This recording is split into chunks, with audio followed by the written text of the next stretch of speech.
المرسلين صلى الله ربنا على النور المبين أحمد المصطفى سيدي المرسلين صلى الله ربنا على النور المبين مصطفى سيدي المرسلين صلى الله ربنا على النور المبين أحمد المصطفى سيدي المرسلين صلى الله ربنا على النور المبين أحمد المصطفى سيدي المرسلين صلى الله ربنا على النور المبين أحمد المصطفى سيدي المرسلين صلى الله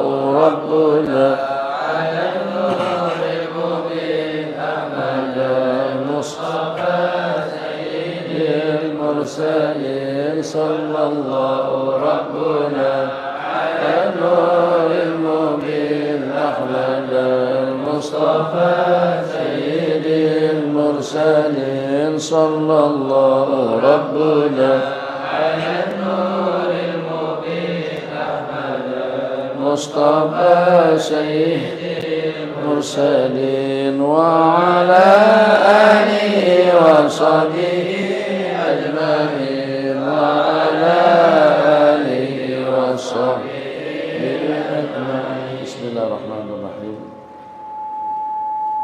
Assalamualaikum warahmatullahi wabarakatuh. Waalaikumsalam warahmatullahi wabarakatuh. Alhamdulillahi rabbil alamin. Wa sallallahu wa sallama ala sayyidina Muhammad khatamin anbiya wa habibi rabbil alamin Nabil Qasimil Amin wa ala alihi wa sahbihi ajma'in. Subhanaka la ilma lana illa ma 'allamtana innaka antal alimul hakim wa la haula wa la quwwata illa billahil aliyyil azim. Amma ba'd. Satu anugerah yang luar biasa, nikmat pemberian yang Allah berikan kepada kita. Kalau dengan perumpamaan yang paling mudah kita pahami, di saat dengan kita dengan penampilan yang serba kotor, badan kita kotor, pakaian kita kotor, dan juga pada masa yang sama kukunya panjang, rambutnya bersipah, di mana dengan keadaan yang dengan siapapun seketika mudah kita dalam keadaan seperti itu tidak akan berkenan dengan kita. Kita stop taksi tidak berkenan untuk membawa kita. Kita beli tiket bus, ternyata dengan driver bus pun juga tidak berkenan untuk menumpangkan kita. Apalagi kalau dengan seumpama kita naik pesawat, kita tahu diri. Ini dengan rambut kita yang kusut sejak pada beberapa waktu yang lalu tidak pernah diurus. Itu dengan badan kita yang kotor sejak pada beberapa minggu yang lalu kita tidak pernah mandi. Badannya kotor, bosok. Dan juga dengan pakaiannya pun juga lusuh, jelek dan buruk. Rambutnya mufalfal dengan bau-bauan yang cukup tajam. Kira-kira dalam kondisi seperti itu, siapa yang berkenan untuk membawa kita pergi? Kita nak pergi ke KL, kita nak pergi ke Jakarta, kita nak pergi ke Mekah, kita nak pergi ke Eropa, terserah. Destinasi yang bakal kita tuju itu terpulang kepada keinginan yang kita inginkan. Tapi dengan penampilan yang semacam itu, siapa yang berkenan dengan kita? Boleh kita pastikan, jangankan dengan seumpama gubernur atau dengan seorang menteri atau juga dengan menteri besar, apalagi dengan raja dan sultan. Kalau dengan pemandu taksi biasa pun rasa keberatan untuk membawa orang seperti itu. Itulah ibarat kita pada 30 malam 30 hari bulan Ramadan. yang walaupun awak kotor dengan dosa, yang walaupun kamu kotor dengan dan lainnya, yang walaupun kamu kotor bermacam-macam noda yang mencemari, yang menodai kehidupan kita daripada berbagai aspek. Kalau setakat baju saja kotor itu biasa, masih boleh kita cuci. Tidak seperti dengan kalau pada itu mata kita kotor dengan dosa, telinga kita kotor dengan dosa, tangan kita kotor dengan dosa, pikiran kita kotor dengan dosa, mulut kita kotor dengan dosa, kaki kita kotor dengan dosa, dari ujung ke ujung. Macam-macam asbab musababnya. Apakah dosa itu kena dengan percakapan? Apakah dosa itu disebabkan kena dengan perbuatan? Apakah dosa itu disebabkan kena dengan penampilan? Yang dengan ujubnya, yang dengan sombongnya, yang dengan riaknya, yang dengan sum'ahnya. Atau juga dosa kesalahan kita itu dengan sikap dan juga dengan perangai buruk daripada seseorang. Itu tidak hanya cakap dengan mulut, kadang-kadang dengan tangan yang melayang, sepak, terjang, pukul, seksa, aniaya, rompak, rampas, ambil, curi. Ini tidak luput daripada realiti di mana dengan dunia kita sekarang ini ada manusia-manusia yang seperti itu. Yang walaupun kita seperti itu, yang walaupun ada manusia kotor seperti itu, tapi tetap Allah berkenan untuk membawa kita bersama syahrul Ramadan. Jadi kalau kita perumpamakan Ramadan itu ibarat pesawat yang akan membawa kita ke akhirat, untuk membawa kita kepada ridha Allah, untuk membawa kita kepada keampunan, untuk membawa kita kepada keselamatan, untuk membawa kita kepada rahmat dan kebahagiaan yang abadi, agar kita mendapatkan keampunan dosa, agar anggota tubuh kita bersih. Yang kotor tadi itu akan dapat dicuci dengan air Ramadan, dengan tilawah Ramadan, dengan zikir Ramadan, dengan tarawih Ramadan, dengan khasyah Ramadan, dengan tangisan di sepanjang bulan Ramadan. Ya Allah ya Arhamar Rahimin, orang yang sesama kami saja ya Allah tak berkenan dengan kami, tak lalu tengok awak bosok, kamu kotor, mohon maaf jangan masuk ke rumahku. Orang tak berkenan kita masuk ke rumahnya, orang tidak berterima kita untuk masuk ke dalam keretanya, yang walaupun dengan kita nak bayar berapa saja, orang berasa keberatan sebab dengan bau bosok tadi itu. Siapa manusia kalau nak dibandingkan dengan sang pencipta? Allah Masya Allah Tabarakallah, yang walaupun tak ada istilah kesamaan, tidak ada istilah kesetaraan antara Khalik dengan makhluk, antara Abdun dengan Malik, dengan hamba dan juga dengan sang penciptanya. Tidak akan mungkin, sehebat apapun kita mempunyai keterbatasan. Yang pertama, kita adalah ciptaan Allah. Mana mungkin yang dicipta sama dengan sang pencipta? Yang walaupun Allah itu agung, hakim, maha hebat, maha pengasih, maha penyayang, dan juga maha luar biasa. Tidak ada satu kelebihan yang dimiliki oleh makhluk secara bersendirian. Kelebihan-kelebihan yang ada pada manusia itulah anugerah daripada Allah. Manusia yang sama kemanusiaannya dengan kita juga punya keterbatasan. Kenapa kamu keberatan untuk membawa aku? Kau juga dengan umur yang terbatas, kenapa kau keberatan untuk menemaniku? Sebab karena kamu kotor, sebab karena kamu jijik, sebab karena kamu bosok. Itu manusia, itulah manusia. Jadi dengan kita, kalau dengan pintu-pintu gerbang manusia telah tertutup dengan kita semuanya tidak berkenan untuk menerima kita, tidak berkenan untuk membawa kita, tidak berkenan untuk mempersilahkan kita. Babur rahmah, babul kabul, babur ridwan, pintunya Allah Jalla Jalaluhu di sepanjang bulan Ramadan, bahkan di sepanjang hidup, terbuka lebar untuk menerima manusia-manusia kotor seperti kita, yang walaupun dia pernah membunuh, yang walaupun dia pernah berzina, yang walaupun dia pernah merompak, yang walaupun dia pernah melakukan perkara-perkara terkutuk seperti durhaka kepada mak dan ayahnya, memutuskan tali silaturahimnya, yang walaupun dia pernah main judi, yang walaupun dia merupakan kaki anak sekalipun, asalkan sang hamba mengucapkan ya Rabb, Allah akan menyahut labbaika anti, ku perkenankan seruanmu. Tapi saya kotor ya Allah, tak kisah. Aku akan bersihkan awak daripada kotoran. Aku akan terima kamu untuk mendapatkan ridha, rahmat dan maghfirah daripadaku. Aku akan anugerahkan anugerah kepadamu seperti anugerah dan pemberian yang aku berikan kepada para nabi-nabi dan rasul. Kira-kira dengan kita yang punya sang pencipta seperti itu, kita kotor tetap diterima. Kita dengan berbagai noda tetap juga dengan kita dipersilahkan. Fadlan minallahi wa ni'mah wa maghfiratan wa rahmah. La ilaha illallah wahdahu la syarikalah. Daripada mulut yang kotor tadi itu tetap didengar oleh Allah. Yang walaupun kita sedang berada di dusun, tetap juga dengan kita diperhatikan. Apa saja kumat kamitkan mulutmu akan mendapatkan balasannya daripada Allah.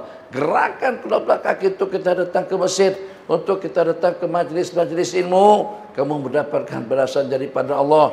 Daripada perlis jauh, daripada Melaka jauh, daripada Seremban lumayan jauh, daripada Bangi lumayan jauh, daripada Bogor atau Cayu lumayan jauh, daripada Banjarmasin lebih jauh. Yang walaupun sejauh itu jarak yang kita tempuh, masyaallah tabarakallah, aku tidak sia-siakan upayamu.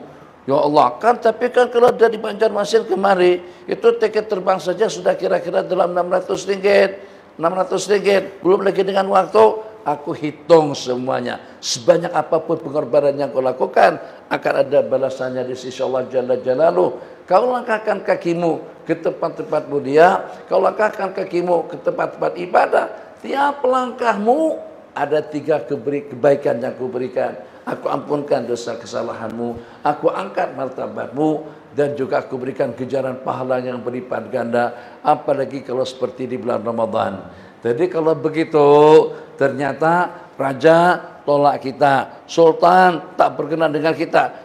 Mungkin kita akan disumpahin, bosok, lo kotor, awak necis, keluar. Langsung diusir.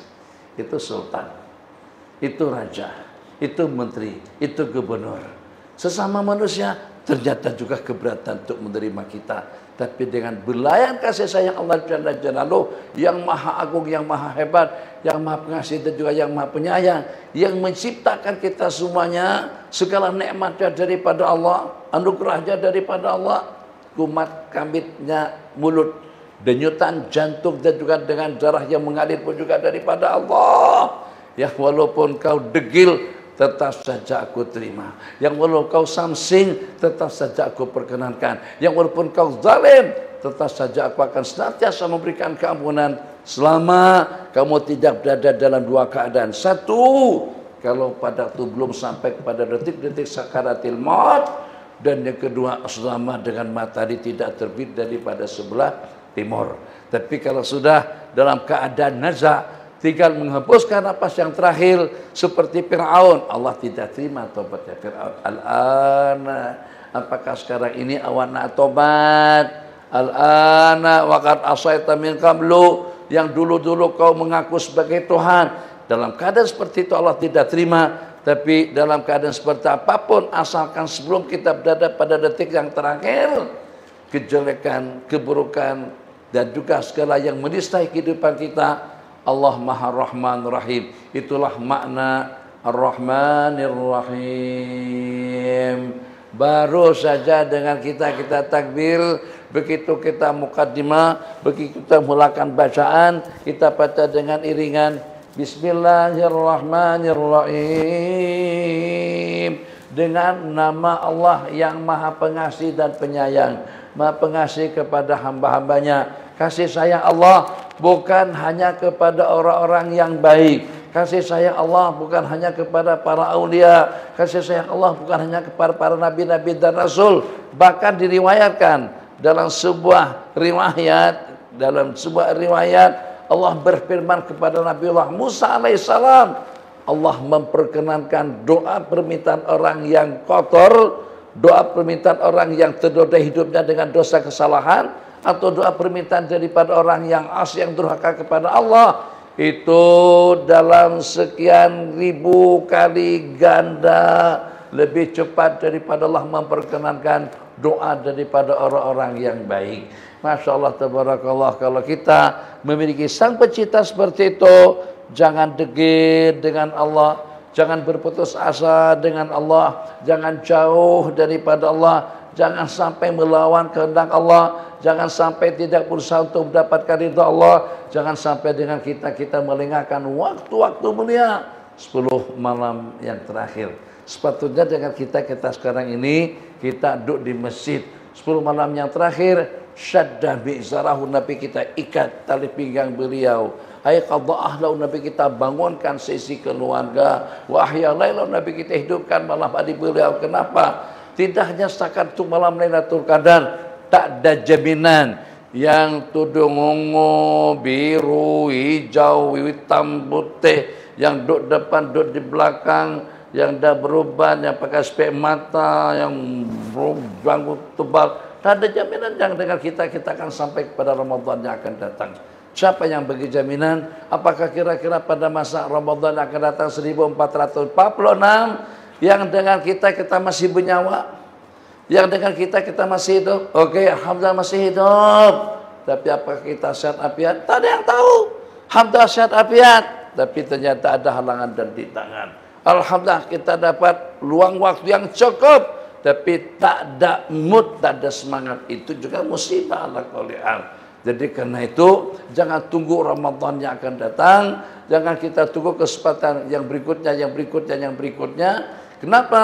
Sebab untuk Ramadan yang akan datang itu tidak pasti. Ramadan yang sudah kita tinggalkan telah berlalu. Kita adalah dengan Ramadan kita sekarang 1446, maka untuk 7 malam yang terakhir, jangan sampai dengan kita tidak ikut serta dengan program-program tarawihnya, witirnya, tahajudnya, tilawahnya. Kita kurangkan untuk komunikasi kita dengan dunia. Kita kurangkan komunikasi kita dengan makhluk. Kita kurangkan aktivitas kita dengan urusan politik, dengan urusan ekonomi, dengan usaha kita. Kenapa? Sebab kita ada selepas Ramadan nanti. Silakan.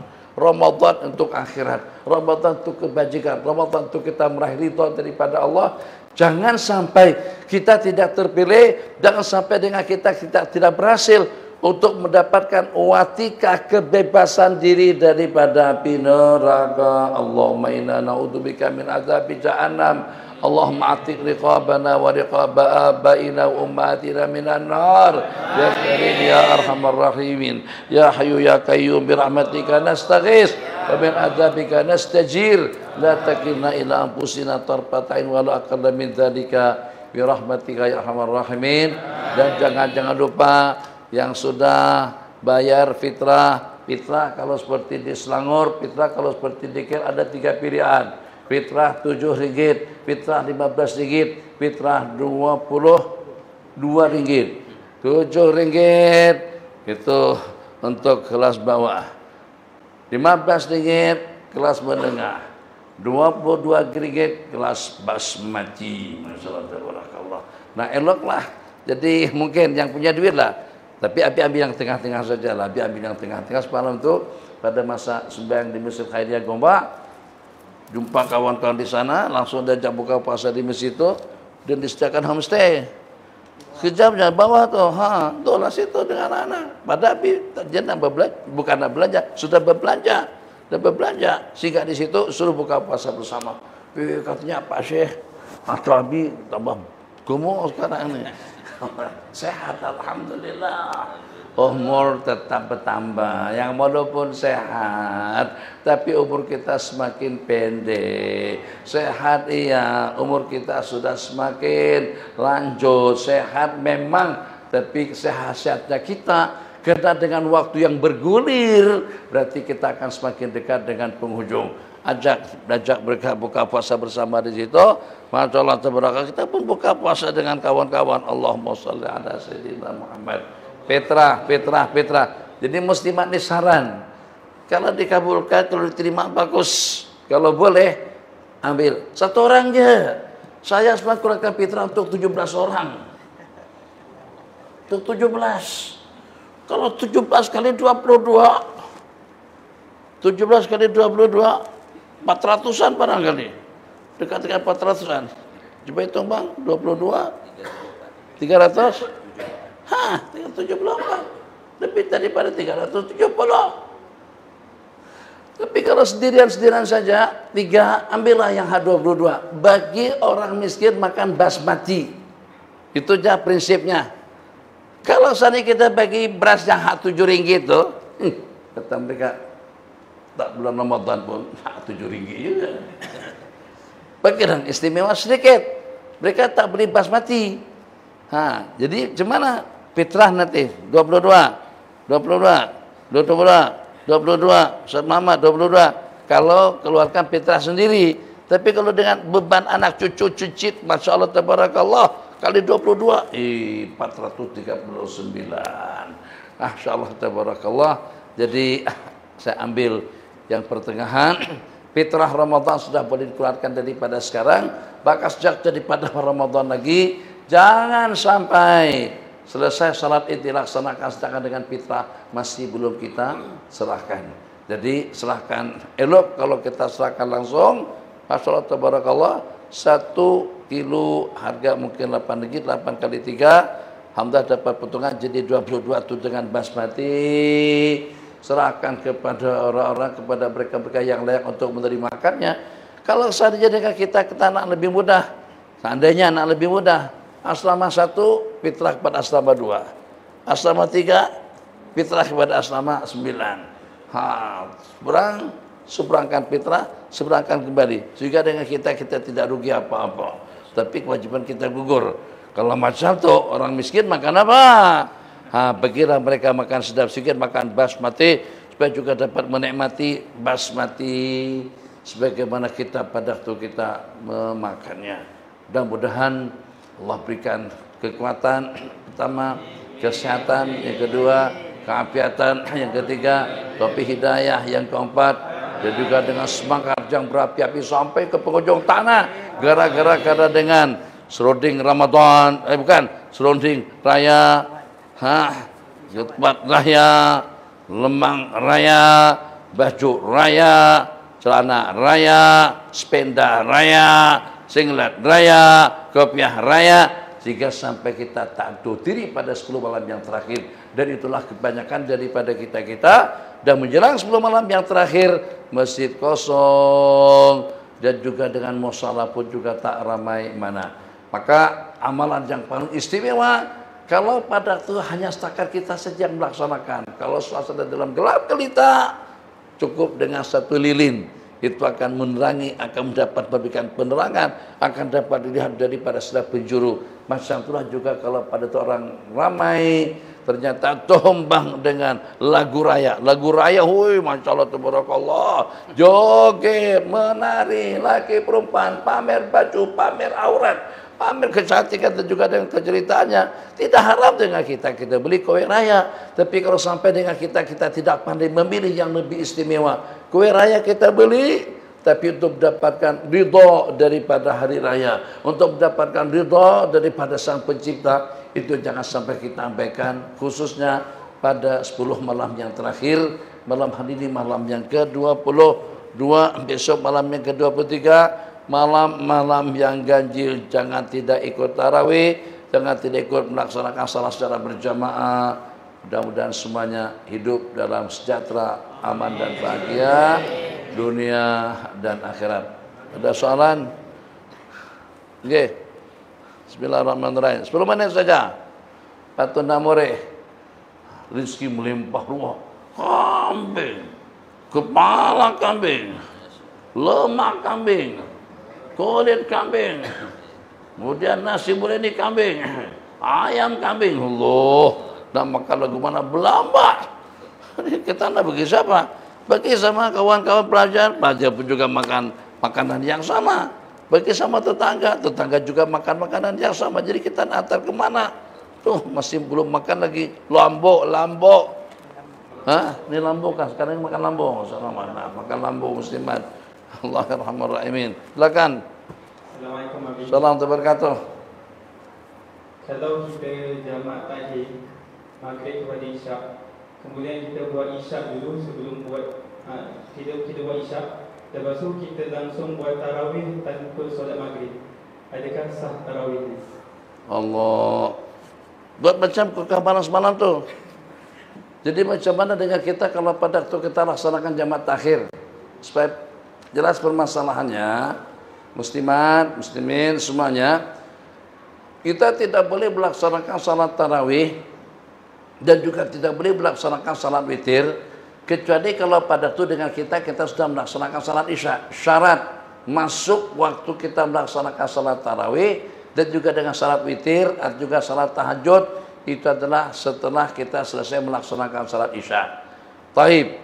Pertanyaannya kita tanyakan, sah tak kira-kira dengan kita melaksanakan salat isya sebelum kita melaksanakan salat maghrib? Kalau qadha tidak ada masalah. Kalau dengan qadha tidak problem. Silahkan saja dengan kita melaksanakan salat qadhaan dengan mendahulukan isya sebelum maghrib. Yang dipertanyakan tidak semacam itu. Jadi karena kita punya rencana akan melaksanakan salat jamaah takhir, jadi kita ke KL, dari KL kita balik kembali ke Keluang. Dalam perjalanan buka puasa di RNR, teruskan perjalanan kita tidak salat maghrib, kita cadang maghrib, kita akan laksanakan jamaah takhir. Setelah sampai di Pago, sehingga di RNR Pago, kita laksanakan jamaah takhir di situ. Tapi dengan kita memang diberikan kebebasan, kita boleh melaksanakan maghrib dulu kemudian isya, memang itu urutan sembahyang. Juga kita boleh melaksanakan isya terlebih dahulu kemudian maghrib. Isya terlebih dahulu kenapa? Sebab memang waktunya waktu isya, maghrib jadi menumpang. Pertanyaannya, bagaimana kalau dengan kita sudah laksanakan salat isya, sudah bolehkah kita buat salat tarawih dan tahajud? Sedangkan maghrib belum kita laksanakan. Itu yang begitu, itu orang yang tidak pandai matematika, orang yang tidak pernah belajar ilmu hisab, yang tidak tahu hitungan. Kenapa dengan kita kejar salat tarawih? Kenapa dengan kita kejar salat tahajud juga dengan witir? Sedangkan dengan maghrib pahalanya 70 kali ganda lebih afdal daripada sembahyang tarawih dan juga daripada sembahyang tahajud. Betapa tidak bijaknya kita. Terlepas daripada hukum sah atau tidak, boleh atau tidak, dengan kita melaksanakan salat tarawih dan juga dengan witir setelah isya, tapi sebelum kita melaksanakan fardu maghrib. Kalau seandainya boleh pun tetap rugi.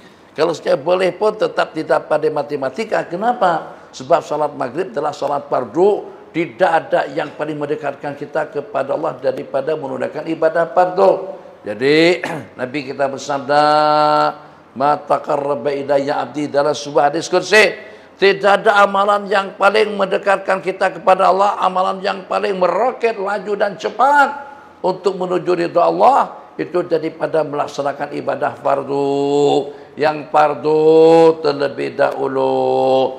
Kalau kita katakan tidak sah, ada alasannya. Sebab kewajiban maghrib masih belum dilaksanakan. Kalau kita katakan sah-sah saja, ikut kaidah yang mengatakan bahwasanya tarawih dan juga dengan tahajud, witir itu sudah masuk waktunya setelah kita melaksanakan sembahyang isya. Gimana kira-kira kalau pada itu dengan kita buat jamak takdim, sehingga di RNR buka puasa dan sekaligus kita laksanakan maghrib dengan isya jamak takdim. Sudah boleh tak dengan kita buat salat tarawih? Boleh.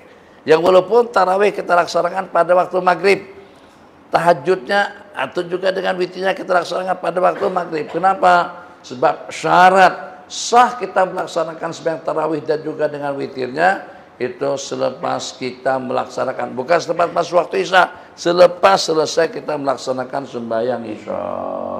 Yang lain, oke, Bang Imam, pikir dulu. Silakan. 3 pertanyaan saja, 3 soalan. Okey, kita keluar rumah, azan zuhur berkumandang. Jadi niat kita untuk keluar. Tapi lepas keluar dari rumah tu, sepatutnya kita ada solat zuhur kan. Tapi kita berniat untuk jamak takhir. Maknanya kita nak solat di Pago untuk jamak takhir. Boleh tak boleh? Masih kita keluar rumah tu azan zuhur pun dah berkumandang. Jadi kita buat jamak takhir, bukan jamak takhir. Allah, kalau seandainya dengan kita takhirkan sembahyang azan sudah berkumandang, sedangkan dengan kita masih belum musafir. adzan itu sudah berkumandang, sedangkan dengan kita masih di rumah. Jadi kita sepakat atau dengan kita sudah niatkan akan melaksanakan sembahyang zuhur di perjalanan. Untuk kita jamak takdim tidak ada masalah. Yang walaupun kita sudah mukhatab, sudah dikhitab untuk melaksanakan salat, tapi karena waktu sembahyang itu luas, waktunya itu panjang daripada zuhur ke asar, kira-kira ada dalam 4 jaman, kurang lebih lah dalam 4 jaman. Jadi kita terserah mau kita laksanakan salat pada awal waktu, pertengahan waktu, ujung waktu itu semuanya boleh. Karena itu ulama mengatakan atau sebagian daripada ulama berpendapat boleh saja dengan kita pada waktu kita musafir, yang walaupun kita belum musafir lagi, waktu itu sudah masuk, kita boleh tidak sembahyang dulu. Di mana dengan salat zuhur akan kita laksanakan di perjalanan supaya kita boleh melaksanakannya secara jamak dan kasar. Kalau kita salat di rumah tak boleh buat jamak kasar. Jamak tak boleh, kasar apa lagi. Tapi kalau pada waktu kita musafir kita boleh mendapatkan kedua-duanya. Permasalahan sekarang karena sudah azan. Apakah kita dituntut pada waktu itu melaksanakan sembahyang atau dengan kita masih boleh tangguh? Boleh. Tangguh sembahyang masih boleh. Jadi bagaimana kalau kita tangguhkan dalam setengah jam itu kita menempuh perjalanan sampai ke Tapah atau sampai ke Sebak Bernam kalau kita daripada KL.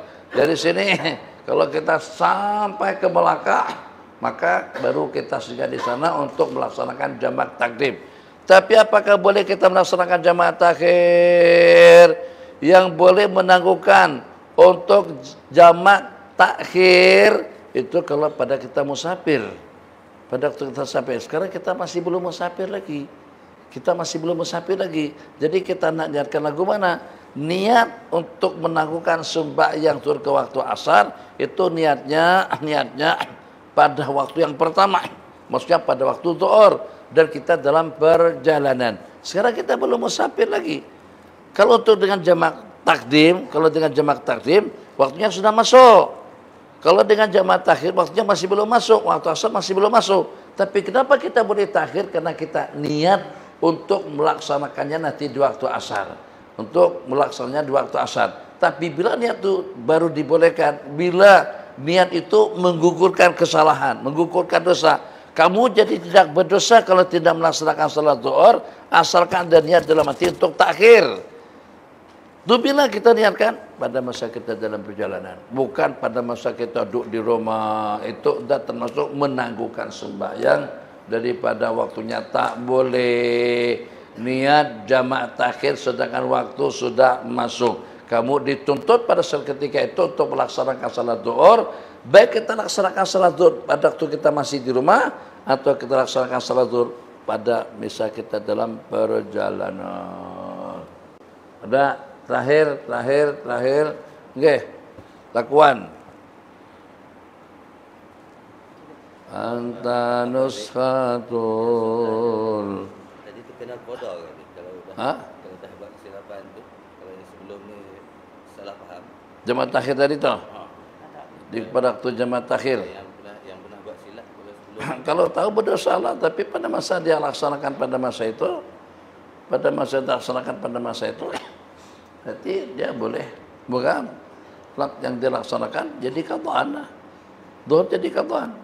Kalau dia tak tahu qadaan tapi tidak berdosa lah. Pada itu kita ikut pada musafir atau pada tamak.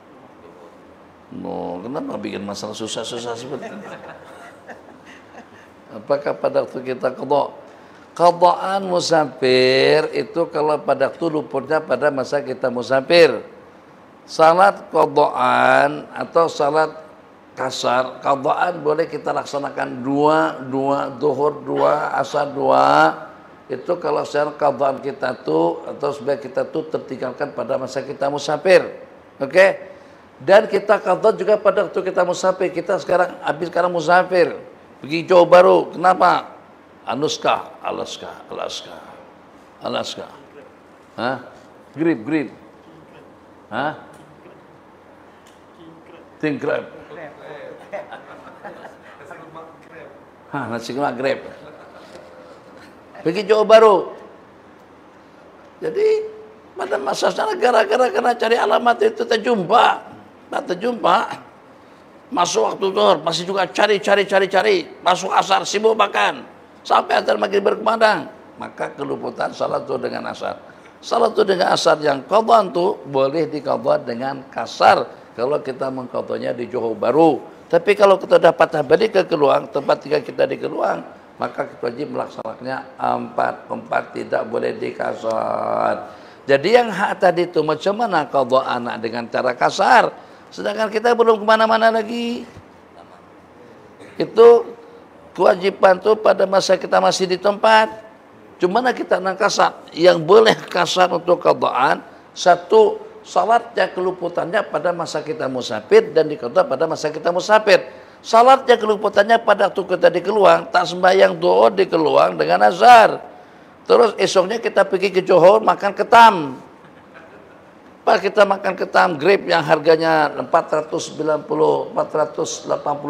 tu 498 murah katanya, tu lebih murah daripada Jakarta. Betul, di Jakarta harganya 5 juta. 150.000, 100.500 ringgit gara-gara kena ketam. Jadi qadhaan kita yang hak di sini nih, yang kita tak sembahyang di sini, boleh tak kita qadha tengah jalan? Boleh, tapi kena tamam, tak boleh dengan cara kasar. Sebab salat itu tertinggalkan pada masa kita mukim. Yang boleh dikerjakan secara kasar kalau ketinggalannya pada masa musafir dan diqadha juga pada masa musafir. Kalau ketinggalannya pada masa kita mukim, kemudian diqadha pada masa kita musafir, wajib diqadha 4 rakaat. Atau ketinggalannya pada masa musafir, diqadha setelah kita sampai ke tempat tujuan pun juga diqadhanya 4 rakaat. Okey, Dakwan, apa anda nak tanya? Assalamualaikum warahmatullahi wabarakatuh. Apakah hukum makan haiwan dua alam? Apa hukum makan haiwan dua alam? Maksudnya seperti dengan ketam. Ulama India, Pakistan, mereka tak halalkan kita makan ketam. Kata mereka sebab ketam itu hidup dalam 2 alam. Ulama mengatakan yang hidup 2 alam itu kalau saya dapat bertahan lama. Jadi di daratan hidup, di lautan hidup. Kalau kita keluarkan di daratan pun sampai dalam beberapa jam tetap saja hidup. Itu yang tidak boleh dimakan. Ulama mengatakan tidak boleh kita makan binatang yang hidup pada 2 alam. Seperti apa? Buaya. Seperti apa? Biawak. Seperti apa? Gora-gora. Itu termasuk daripada binatang yang hidup pada 2 alam. Untuk apa makan yang 2 alam? Jadi yang 1 alam sajalah. Yang 1 alam pun banyak tak kemakanan. Memang sudah habis kan yang 1 alam.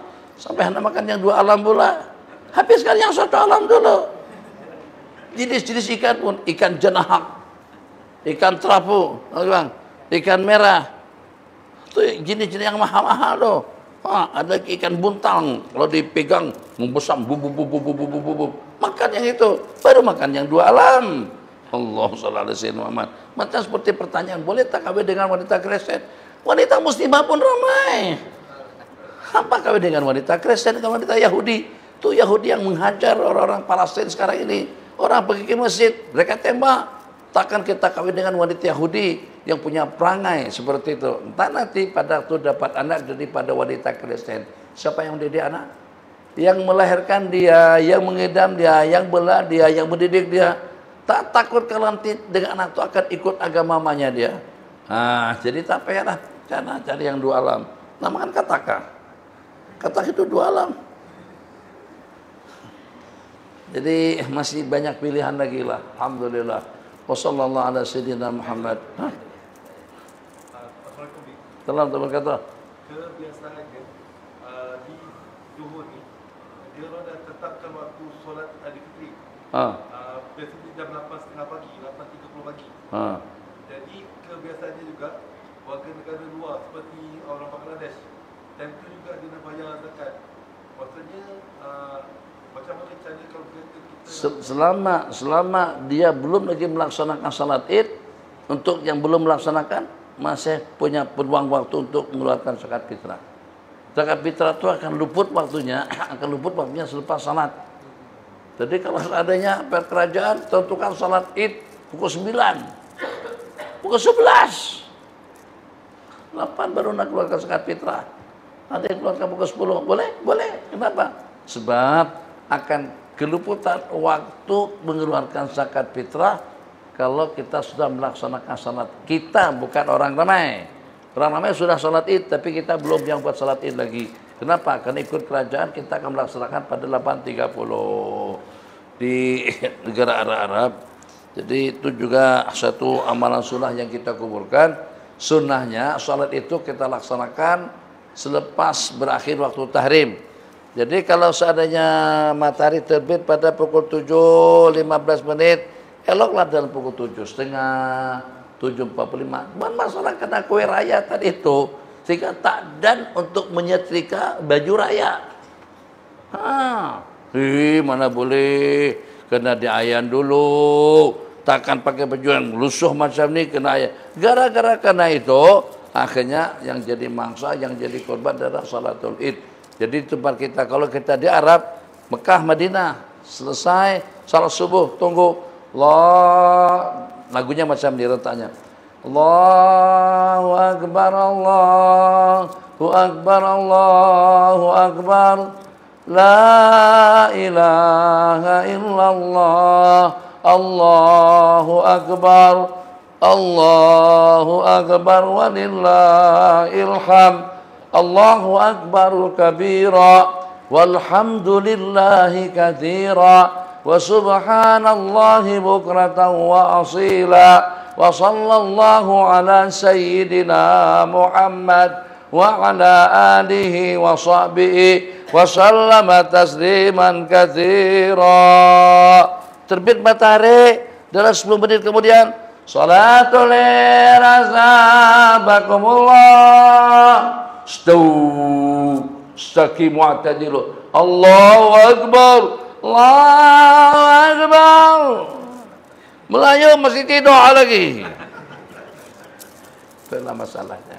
Jadi kita ya zakat boleh-bolehlah, tapi dengan kita lengahkan yang teristimewa, yang terbaik. Kita pilih yang terbaik dengan makanan dan minuman, pakaian dan perhiasan, tapi kita tidak pandai memilih yang terbaik. Untuk bekalan yang setia yang akan menjadi bekalan kita pada waktu kita pergi. Subhanakallahumma wa bihamdika asyhadu an la ilaha illa anta astaghfiruka wa natubu ilaik. Sebutan bertuah dapat ibadah haji ni, masyaallah. Apa ni? Ya, sebutan bertuah. Hadiahnya. Oh. Jadi kalau cabut yang dapat, maksudnya semuanya cabutkah atau Abi cabut? Kalau Abi tak dapat macam mana? Hah? Waris. Untuk waris. Oh iya. Tadi Abi ni tukang cabut je lah. Tak apalah, Allah. Cabut 2. Bismillahirrahmanirrahim. Satu yang pertama. 2 yang kedua. Okey bang. Nah, bacakan 2 untuk 2 hadiah waris. Hadiahnya pergi ke Mekah. Tapi pakai duit sendirilah. Bismillahirrahmanirrahim. InsyaAllah yang bertuah pada malam ini yang pertama adalah waris Daniel Abang Azam. Allah. Macam seperti janjiannya tadi itu dengan Bang Azam. Ayahnya hari ulang tahun. Dia kata ayahnya ada ulang tahun. Jadi bagi si Daniel. Tu ada Daniel. Jadi si pemenang pertama pada cabutan bertuah pergi ke Mekah dengan duit sendiri, waris Daniel Bang Azam. Jadi hadiah nanti akan diterimakan oleh wakil kepada Bang Azam, itu adalah putra beliau, Bang Daniel. Okey. Ustaz Muhammad.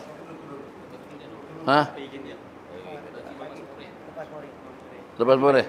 Perlu diserahkan? Ya kau? Dalam tu ada duit. Cukup pergi umrah. Kedua. Bismillahirrahmanirrahim. Yang kedua ni bukan dirancang ni.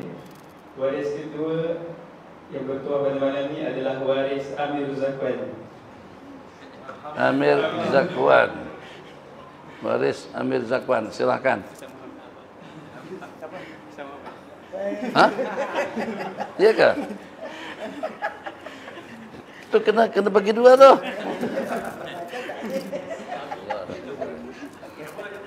Nah, oke, Amir Zakwan, Ustaz Muhammad. Subhanakallahumma wa bihamdika, asyhadu an la ilaha illa anta, nastaghfiruka wa natubu ilaik. Sallallahu ala sayyidina Muhammad wa ala alihi wasallam. Kita akhiri dengan bacaan Asmaul Husna.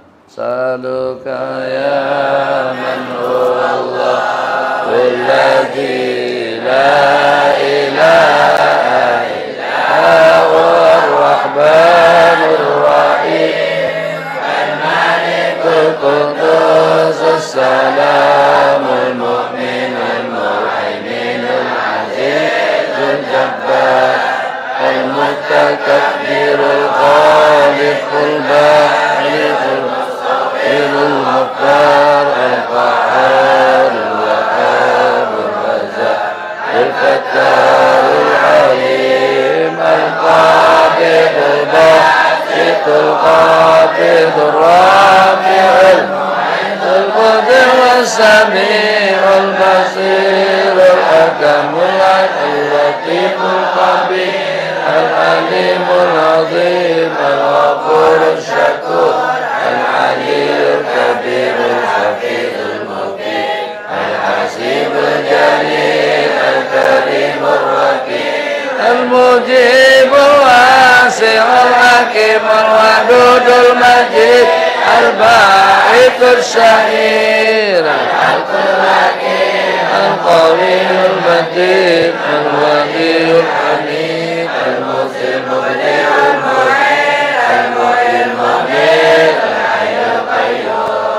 الواجب الماجد الواحد الأحد الصمد القادر المقتدر المقدم المؤخر الأول الآخر الظاهر الباطن الوالي المتعالي المتواب المنتقم الغفور الرؤوف مالك الملك ذو الجلال والإكرام الجاني الغني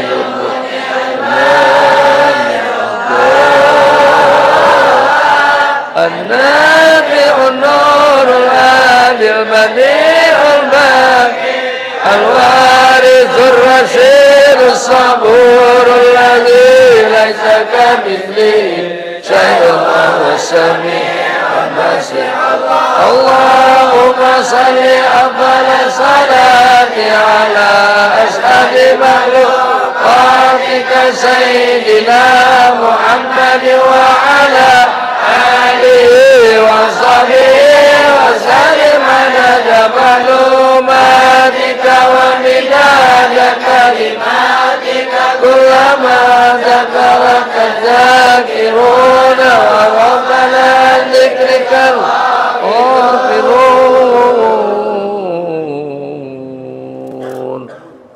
Assalamualaikum warahmatullahi wabarakatuh. Waalaikumsalam warahmatullahi wabarakatuh.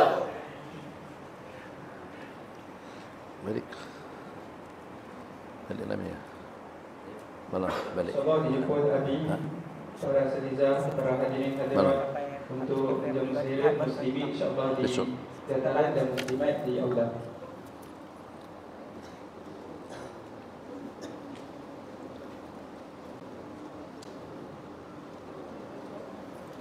Allah, bismillah.